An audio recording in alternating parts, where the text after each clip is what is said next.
Welcome to Verbal Pick Radio, where we give you a verbal image of life, and we are everyday people. Like to welcome you to the show. Today we want to discuss the untimely death of George Floyd, a Houston native from my home city, right? Now we want to talk about a perfect storm. And when we finish this show, you'll understand exactly what I mean by a perfect storm, because this is something that man couldn't do himself. This came straight from the universe, from the creator, from Allah, from whatever title you give the Most High. His hands are all over this thing, right? And it lined up perfectly to create this perfect storm. Now, out of the ashes of this storm, as we rise out of it like the phoenix, hopefully there needs to be, there should be, and hope there will be a new and brighter day. But we want to get into it, and we want to line up exactly how this became a perfect storm, how the ancestors are involved in this, how frustration, emotional stress plays a part in this, and dealing with this COVID-19 and the effect that by being isolated for so long and witnessing what took place, the people boiled over and was ready to burst out on the scene to deal with what just took place with George Floyd. I want to read something to you, and it's coming from the New York Times. And this is dealing with David W. Blight, a historian at Yale. Now, he traces, and we're talking about Memorial Day, the holiday Memorial Day, right? And this is on the aspect of the ancestors. He traces the Memorial Day, the holiday, to a series of commemorations that freed Black Americans held in the spring of 1865 after Union soldiers, included members of the 21st United States Colored Infantry, liberated the port city of Charleston, South Carolina. Digging through an archive at Howard, Dr. Blight found that the largest of these commemorations took place on May 1st, 1865, at an old race course and jockey club, where hundreds of captive Union prisoners had died of disease and been buried in a mass grave. The Black residents exhumed the bodies and gave them proper burials, erected a fence around the cemetery, and built an archway over it with the words, "Martyrs of the Race Course." Some 10,000 Black people then staged a procession of mourning, led by thousands of school children carrying roses and singing the Union anthem, "John Brown's Body." Hundreds of Black women followed with baskets of flowers, wreaths, and crosses. Black men, included Union infantrymen, also marched. A children's choir sang spirituals and patriotic songs, including the Star-Spangled Banner. The war was over. The Memorial Day had been founded by African Americans in a ritual of remembrance and consecration. Dr. Blight wrote, right. Now look, the African American origins of the holiday were later suppressed, Dr. Blight found, by white Southerners who reclaimed power after the end of Reconstruction. Now, I just want to show you something.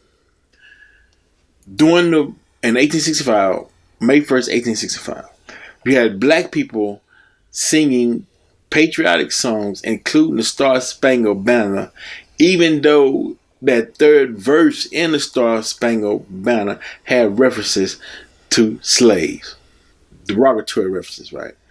But it was showing you that even though in the midst of all this racism and hate, that Black people were still willing to get along. We're still willing to try to love, and in return hope that they would receive that love back.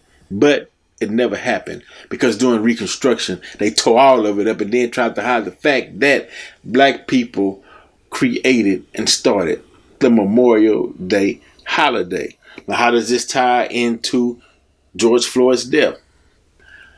George Floyd was killed on Memorial Day, that Monday evening, after the black ancestors created the holiday. So the perfect storm is building now, right? Because whether you know it or not, you carry on the memory within your genetic coding, in your DNA, from your ancestors, right on down the line. We're live at George Floyd's protest march here at Discovery Green in Houston, Texas. And I got Brother Phillip with me. And his shirt says, "Busy making my ancestors proud," which is a powerful statement. Can you explain that for us, brother? Sometimes a lot of people don't know their history and what all the black people have gone through every day for 400 years. That's right. So every day I try to do something to make my people better, make my ancestors proud of me. Hopefully we can all do that. Now, how can we make our ancestors proud of us in dealing with the symbolic image of a white cop's knee on a black man's neck on the ground, because they've witnessed that too, and now 2020 we still seeing it? What can we do? Nothing changed. Keep fighting just like our ancestors did. That's what we gotta do. Keep fighting. We also gotta be positive and bring us all up. Not some of us, reach back, pull us all up, so none of us are put in these positions. We also need to vote. We gotta get this shit right. We gotta get some people out of office and get more people in office who look like us, who represent us. And even if you look out here, there's a mix of people. There's whites, Mexicans. A lot of people have watched a man get suffocated to death very slowly in this world. And that hurt a lot of people's hearts. That's right. And so that affected a lot of people. So we just got to keep fighting just like our ancestors did. It's gotten better for us. We ain't nearly dealing with what they dealt with, but we still got a long way to go. Come on, yes, sir. And the system is working like it's supposed to. Okay. We gotta work against this system, right? Because they ain't gonna fix it. Right. It's doing what it's supposed to do. That's right. We got to say that's right. Not understanding. That's right. They not gonna fix something. It's working. That's right. Facts, bro. And so when people saw that symbolism of the white officer with his knee on his throat, hands in his pocket, applying pressure on George Floyd's windpipe, and stayed there until he was unconscious, that was a symbolism that it broke the psyche. Now, a lot of people say, well, what's the purpose of burning up and destroying in your neighborhood, in the neighborhood that you live in? Right. Now, during COVID-19 in Minneapolis, you would have to take into account of how many loved ones that had died from the coronavirus. Right. How many children who the sole proprietor, the one who brought in the money, the one who paid the bills, are no longer there, and how many people have to fend for themselves now? The frustration that's mounted on top of that, right? Not only that, where there's not a number of therapists or counsel people that's there to provide counseling, aid to those that might be suffering the mental blowback from all of this, right? You put all of that together, which is creating the perfect storm, right? Then you take into account of how many black men in America, period, that has been harassed, beaten up, falsely accused, evidence planted upon him by officers who's supposed to serve and protect. And when we're taught to respect that badge, not the person that's wearing the badge, but the badge itself. So when you're respecting that badge, Sometimes you look the other way when you catch an asshole doing something other than what he should be doing, or i.e. dirtying up the badge. So when you catch an officer dirtying up that badge, sometimes you look the other way and hope that the other officers will intervene and make the situation right and bring justice to a wrong situation. But when you see officers standing around and not honoring that badge and allow this man to keep his knee in a man's neck for I barely touched me like that, dude. I swear. for 9 minutes until he's unconscious, then you say, fuck it. To hell with that badge and those who wearing the badge, right? So now you implode. The city implodes. All over America. Implosion. So when you ask, well, why burn up buildings and riot and loot and tear up stores, and why in Minnesota you would have police precincts being burned to the ground, 3 of them, because when you rebuild it righteously, rebuild it justly, rebuild it with the community in mind, that you're going to serve justice out of these precincts. And if you don't, burn them down again. We're burning, like what did Pac say? We might fight amongst each other, but I promise you this, we'll burn this bitch down. You get us pissed. Wasn't lying. That's a fact. In today's time, people are fed up because why? Years of black folks turning the other cheek. Years of black people being the bigger person. Years of black people saying, well, look, you have to love your enemy until your enemy loves you back. And it's getting to a point to where we're not receiving that love back. We're not reciprocating that love. So now it just becomes noise. When people come on television and they say, oh, we all got to get along and learn to love each other. We got to, and it's like, yeah, whatever, we've been there, done that, that don't work. You should have stepped in a long time ago and fixed the problem, fixed the issues, but no, you didn't want to do that. And so this is a result from that. I hate to see what's happening, but you had warners. You had Minister Farrakhan come out and warn that this day would come if you didn't repent. And I guess people felt as though that the black community wasn't nothing to repent to. People didn't see the value in the black community. And I'm not just talking about in Houston. Matter of fact, damn near worldwide, we see the racism going on in China. The racism going on in Europe, dealing with melanated people. And folks just had enough and actually fed up. But the circumstances and the consequences of prior actions leading up till today created this perfect storm. And I just wanted to let people know that the things that you're seeing, it just didn't come out of a vacuum.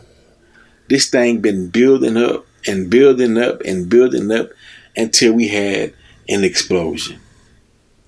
Because human beings can only take so much. And we'll be right back in just a sec, and stay tuned. Verbal Pick Radio, Everyday People, the movie. But when you go in the world, what people like the most about America is hip hop. She just hit me in the head. Why do I feel like I'm having an out-of-body experience? Who is this God? The creative mind? So I want to put together some shows and concerts and whatnot, so I asked my partner Tay if he'd drop off some cash to Low Key Man so we can get this thing rolling. Drink your cup.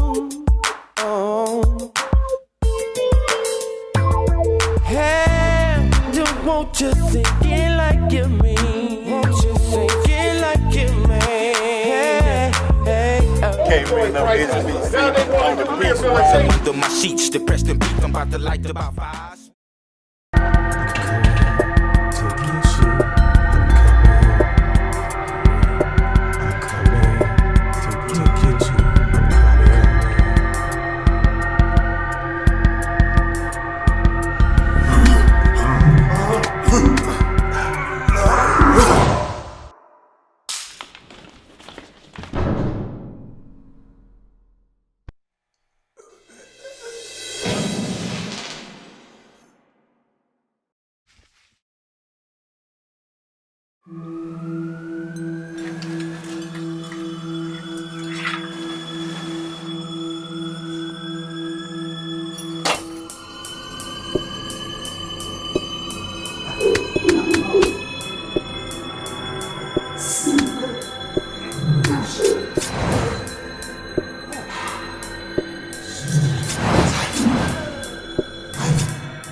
So now we want to deal with the young people, right? Young people had to see their grandmothers, grandparents come home behind closed doors and talk about the racism that they dealt with in this country. Systematic racism or overtly outright racism. And they hearing. And out of love for their grandparents, they're like, what can I do to fix it? Even though they're at a young age and have no power, but that thought which travels 24 billion miles per second went out into the universe. Then they see Rodney King. Then they see Amadou Diallo. Then they see Eric Gardner. They see Tamir Rice. They see Philandro Castile. They see Sandra Bland. And they growing up to this. And then now, recently, Ahmaud Arbery, Breonna Taylor, and now George Floyd. And it's like, wow, if things are going to change, young people are saying we have to change. We have to change this system. We can't leave it up to the colonizer to change the system. We can't leave it up to the elderly to change the system because they still under the guise of that slave mentality and fear because they don't want to rock the boat and they don't want no problems.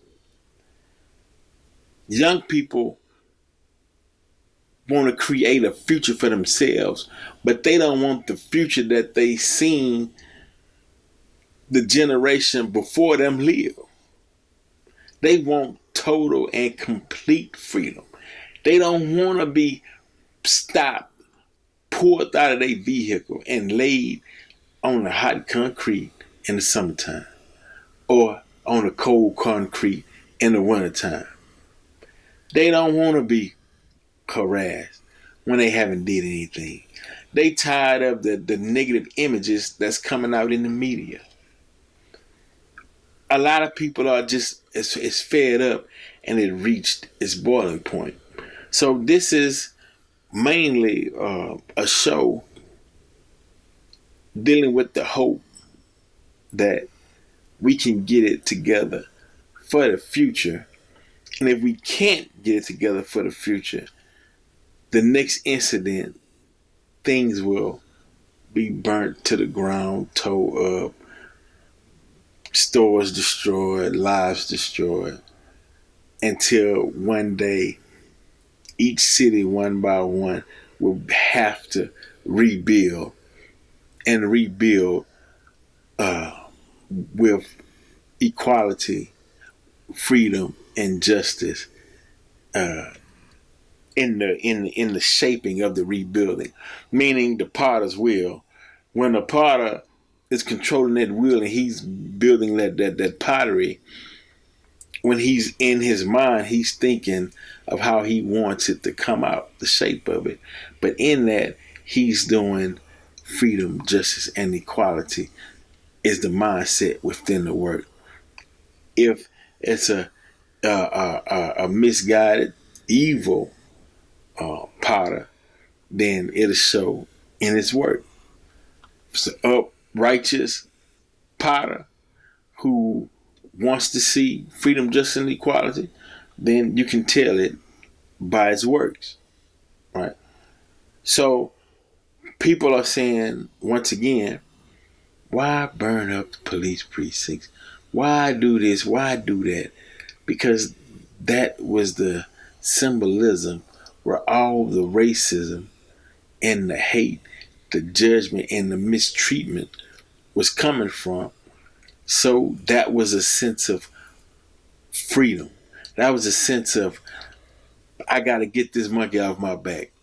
That was a system of letting the system know that I'm not who you think I am. I am somebody. I love myself, and I will not tolerate anything less than being treated as a human being and also as a citizen of America.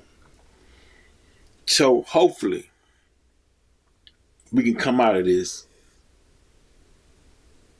hopefully, with a higher level of understanding towards one another. So as I marched in Houston today, and I'm looking around, right, and it was just so many different races of people out there marching. And I asked myself, why? Why you got all these different nationalities and races coming out now dealing with this issue, right? And why so many white people out here marching? You know, what's going on, right? And it hit me. Okay. White people are saying, look, and they saying this to their brethren, white races. Look, they know what's been going on because they got family members that's racist. They know what's actually happening. They know about the privileges that they receive from being white. They understand all of this, right? They understand racism. They understand why. They even know why the white racists, they know why they hate black people. They know the whole nine. But they're saying, look, I want my children to be able to go to college and get an education. I want my children to be able to go to this institution and land a good job. I want my children to grow up without having to fear and look over their over their shoulder, due to the fact that you got another group of people that is that fed up and angry that's willing to burn down police precincts, willing to fight to end racism. And so the women are pleading, look, for the future of the children, let's end the racism. White folks is telling white racists, we went too far. We've been privileged. We rode this train too long. It's time to get off. It's been beat to death. It's tattered. It's not serving any purpose anymore. We need to leave it alone, because if we don't, and if they don't, the consequences is too dire for them to deal with. You won't come out of this thing like you did back in the 16, 17, 1800s, early 1900s. Those days are gone, right? And so, hey, we'll keep bringing you information and a perspective on these situations like none other. You know, right here on Verbal Pick Radio. Before I go though, I'd like to thank A-Tone Productions for putting this thing together and aiding Verbal Pick Radio and everyday people, the movie and the success that we're having. I like to thank Brother Jamal, Brother Low-Key, Brother Gino, and their knowledge and dealing with the more occult side of what we're dealing with as far as the community and the people. I like to think that Sister Pebbles, Snare Smith, and everybody that's on the YouTube page that gives us a thumbs up on the content and things that we're doing, which means a lot. For all of you all that support the products that we have and that supports the projects and the movies between Aton Production and myself, appreciate that. But before we go, I just like to say, stand up. Don't be afraid. That's the only way you're going to get the desired result that you want. Black people, you got to fight your own fight. And we appreciate the support of other races. And as I stated, it's just like when someone's younger brother getting bullied and the brother keeps stepping in and fighting for him. One day you got to let the younger brother defend himself so he can understand and he can get that respect. And the time has come where we as a people have to change this system. Nobody else can do it for us. They can aid, they can support, but the grunt of the work comes from us and it comes from within. Verbal Pick Radio, we out.